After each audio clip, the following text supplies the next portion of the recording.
Hello chess lovers, Suren here, and I have another crazy game for you from Nakamura Komodo match. This was the most unnatural but also most fun game. Komodo was white and all of its pieces were replaced with knights, while black's knights were removed. Though already the engine gives black a huge -5 advantage, but for humans it's extremely difficult to realize the advantage. These knights can actually be very tricky and can deliver very unpleasant forks. The time control was 10 minutes plus 5 seconds increment. Komodo started with knight f3 and c5 by Nakamura, c4, d5, c takes d5, queen takes d5, and now the knight jumps on c3 square with a tempo, kicking away black queen. Now comes the third knight, knight c2, g6, knight e3, b6. Nakamura is going to place his bishops on the long diagonals and try to keep them as active as possible. Knight goes on e5, knight g7, knight d3, f6.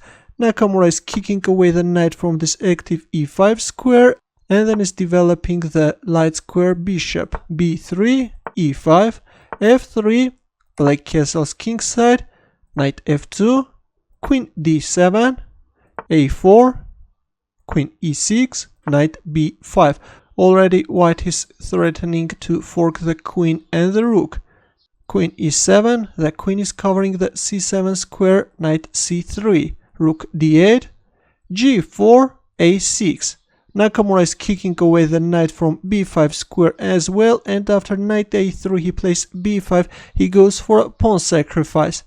By sacrificing a pawn, Nakamura wants to open up the A file for the rook. Though the engine doesn't like this decision, but actually from a positional point of view, this can be a very important decision. When your opponent has so many knights on the board, it's very important to open up the position. Try to open up as many diagonals for the bishops and files for the rooks. Of course, on the other hand, white should try to keep the position closed and find outposts for the knights. Now comes a takes b5, a takes b5, and white is winning the pawn on b5 square.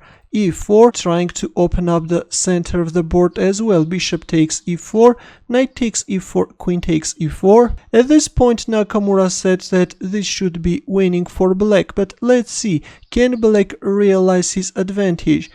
Knight takes c5 was played, queen e7. Well, if you play for example queen h1, still the queen can't do anything from the first rank. That's why Nakamura played queen e7, at the same time not even allowing any knight intrusions. b4, white is strengthening the knight on c5 square, rook b8, d3, bishop h6. The bishop was very passive on g7 square and Nakamura is trying to activate it. King d1, rook c8, knight c3, and here Nakamura went for an exchange sacrifice and captured on c5. B takes c5, queen takes c5. He managed to get rid of one of white's active knights, but let's see, can he intensify the pressure? Meanwhile, white is horsing around. Queen d4, king c2, rook e8, knight d5, bishop g5. Black is overprotecting the pawn on f7 and already is ready to free this queen.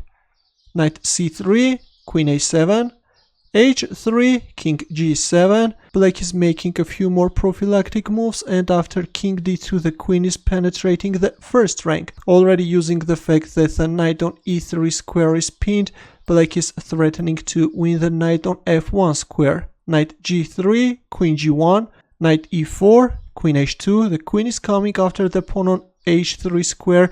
Knight takes g5, f takes g5, d4, queen takes h3, knight d6. White knights are actually very active and black has to be very careful. Rook d8 and knight c7.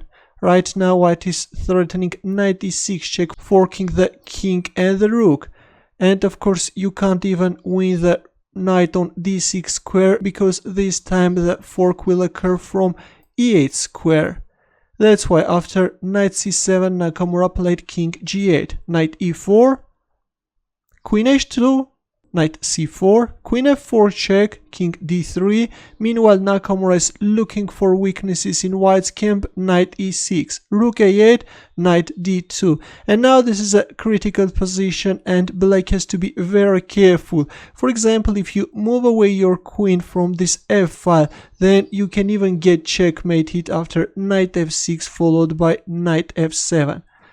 That's why after knight d2 Nakamura played rook a3 check, and after king c2 rook a2 check king d3 it became obvious that Komodo is ready to repeat the moves, and after a threefold repetition the game ended up in a draw. We could see that though in the beginning of the game the engine was giving black a huge -5 advantage, but from the practical point of view it turned out to be extremely difficult to realize the advantage. Of course, when your opponent is Komodo, which is horsing around all the time, creating forks and mating threads, beating such a mighty monster is nearly an impossible task. Luckily, this nightmare ended up for Nakamura in a peaceful way. Thanks for watching. If you have any questions, don't hesitate to leave your comments, and for more games, don't forget to subscribe to my channel. Good luck!